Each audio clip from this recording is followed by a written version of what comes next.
তব শ্রী চরণে গুরু নারায়ণ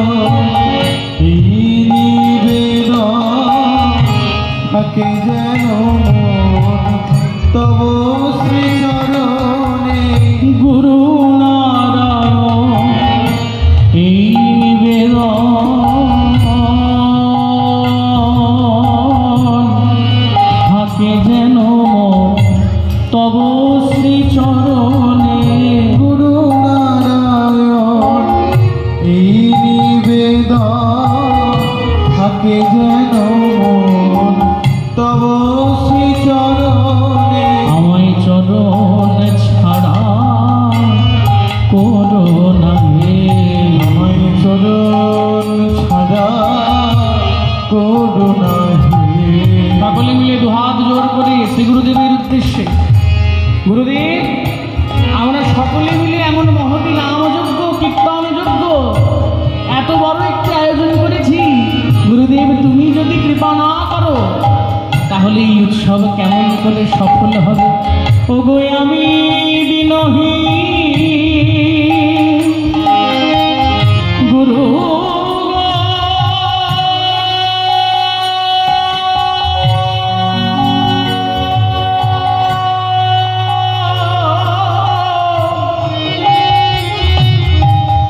হে গুরু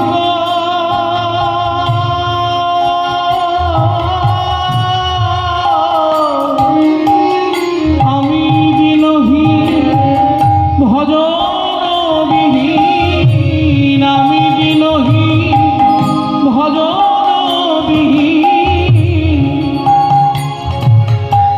যিনি গানটি লিখছেন তার ভক্তিরও অভাব নাই, তার জ্ঞানেরও অভাব নাই, সে দিনও নয় শত সহস্র তার সন্তান, তার ছেলে পেলে তার ভক্ত শিষ্য সহস্র, তার জ্ঞানের অভাব নাই। স্বয়ং দশভুজা শ্রী দুর্গা যার প্রতি প্রসন্ন থাকে সেই শ্রীমৎ দুর্গা প্রসন্ন পরমহংস দেব এই গানটি রচনা করেছেন। আনুগত্যটা কোথায় প্রয়োজন জানতে হলে আমাদের গানটির পটভূমি জানতে হবে। প্রত্যেকটি সঙ্গীতের এক একটা করে পটভূমি থাকে, কখন গানটি রচনা হলো। দুর্গা বাবা তিনি গিয়েছেন শ্রীধাম বৃন্দাবনে, বৃন্দাবনে সেবাকুঞ্জে দাঁড়িয়ে রত্নবেদিতে রত্ন সিংহাসনে শ্রীমতী রাধারানীকে দর্শন করছেন আর মনে মনে গুরুবীজ জপ করছেন। আর রাধারানীকে দর্শন করতে করতে দুর্গা বাবার বিস্মৃতি হয়েছে গুরুমন্ত্র, হাতটা দিয়ে ছেড়ে দিয়েছেন, সঙ্গে সঙ্গে রাধারানী অদর্শন হয়ে গেছেন। দুর্গা বাবা কেমন, জীবন কেমন, দর্শন কেমন, আচার্য কেমন, চলনা কেমন কেমন বুঝতে পেরেছেন। সম্বিতটুকু আছে। আর আমরা যারা বসে আছি, আমরা যারা জীবন চলনায় চলছি, আমরা যারা ভজন জগতে চলছি, আমাদের সম্বিতটুকু হয় না। যারা সাধনে থাকেন, যারা ভজনে থাকেন, এই সম্বিতটুকু তাদের হয়। কি মা, আমাদের কোনটা ঠিক কোনটা ভুল তার সম্বিত আছে? এই সম্বিতটুকু কাদের হয়? যারা আচার্য বর্জচরণ, যারা বিশ্ববরেণ্য, যারা ভাগবত প্রবক্তা, যারা ভাগবত বিভূষণ, তাদের এই সম্বিতটুকু থাকে। সঙ্গে সঙ্গে দুর্গা বাবা বুঝতে পেরেছেন, ও বাবা আমি তো শ্রী গুরুদেবের হাতটা ছেড়ে দিয়েছি। যেই না বুঝতে পেরেছেন শ্রী গুরুদেবের হাতটা ছেড়ে দিয়েছেন, রাধারানী আস্তে আস্তে অদর্শন হচ্ছেন। রাধারানীকে ধরবেন বলে, রাধারানীকে ভালো করে পাবেন বলে এবার শ্রী গুরুদেবকে জড়িয়ে ধরেছেন। কেমন জীবন? সাক্ষাৎ চৈতন্য চরিতামৃতের সাথে মিলে যাওয়া জীবন। গুরু ছেড়ে গোবিন্দ ভজে, সেই পাপী নরকে মজে। আমরা যদি কোনোদিনও গুরুদেবের দেওয়া নাম করতে করতে করতে করতে যদি রাধা গোবিন্দের দর্শনও পাই, আমি তো পাবো না, আমার যা কর্মকাণ্ড, ওরে বাবা, আমার পক্ষে সম্ভব, আপনাদের পক্ষে সম্ভব। আপনারা যারা গুরুদেবকে মন্ত্র স্মরণ করতে করতে, জপ করতে করতে রাধারানীর দর্শন করবেন, ওই রাধারানীকে পাওয়ার পর যদি গুরুদেবকে ছেড়ে দিয়েছেন, ব্যাস তারপরে কাজ করা। গুরুদেবকে ছেড়েছেন কি শেষ। গুরুদেবকে যদি ছাড়েন তাহলে কোনোদিনও রাধা গোবিন্দ কৃপা করে না। যেই না ছেড়ে দিয়েছেন, সম্বিত ফিরে এসেছে, গুরুদেবকে ধরে ডাকেনি, সঙ্গে সঙ্গে উদাত্ত কণ্ঠে বলছেন শ্রীকুমার প্রজ্ঞা প্রসন্ন পরমহংসদেব, আমি দীনহীন ভজনবিহীন, আমি দীনহীন ভজনবিহীন, কৃপা করো তব নিজ গুণে, আমি দীনহীন ভজনবিহীন, কৃপা করো তব নিজ গুণে, এইবার আমার কৃপা করো, এইবার আমার কৃপা করো, তুমি করলে কৃপা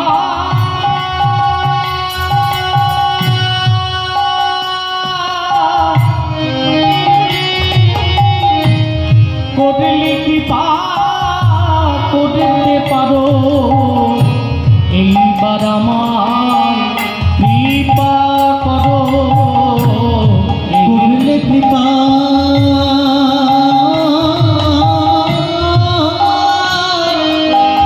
করিতে পারো, এইবার আমার কৃপা করো, এই মন প্রাণ করি সমর্পণ, মন প্রাণ করি সমর্পণ, আমি মন প্রাণ করি সমর্পণ, মন প্রাণ করি সমর্পণ, আর অবিচারে করি আদেশ পালন, মন প্রাণ করি সমর্পণ, অবিচারে করি আদেশ পালন, মন প্রাণ করি সমর্পণ।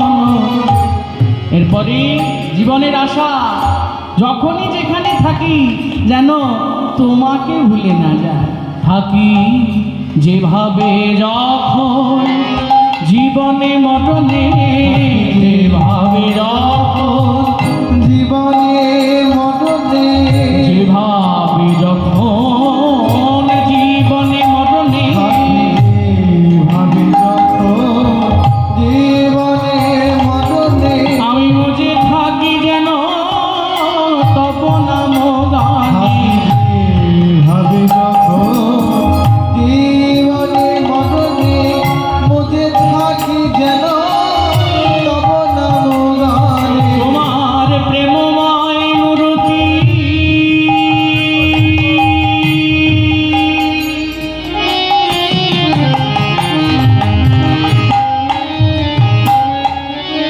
প্রেমের ঠাকুর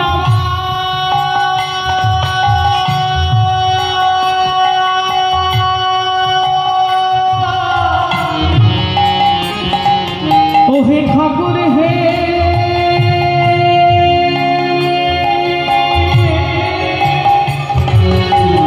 প্রেমময় মূর্তি যেন নিরবধি, তোমার প্রেমময় মূর্তি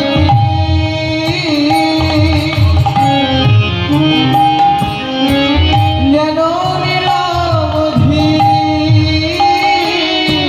ওগো লেগে থাকে যেন এ দুটি নয়ন, তোমার প্রেমময় মূর্তি যেন নিরবধি, লেগে থাকে যেন এ দুটি নয়নে, আর নয়নে যেন লেগে থাকে, নয়নে যেন লেগে থাকে, নয়নে যেন লেগে থাকে, আমার নয়নে যেন লেগে থাকে, তোমার প্রেমময় মূরতি খানি নয়নে যেন লেগে থাকে, তোমার প্রেমময়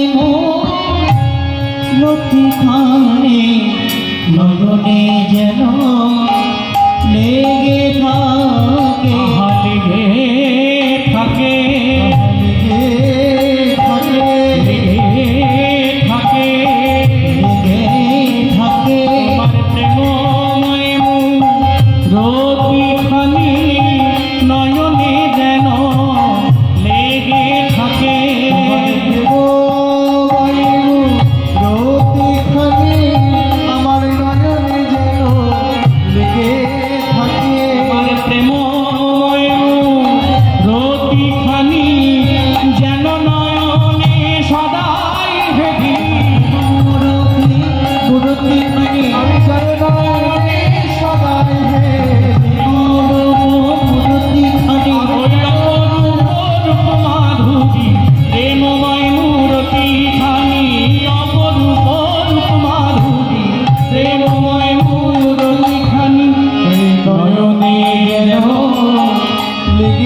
তব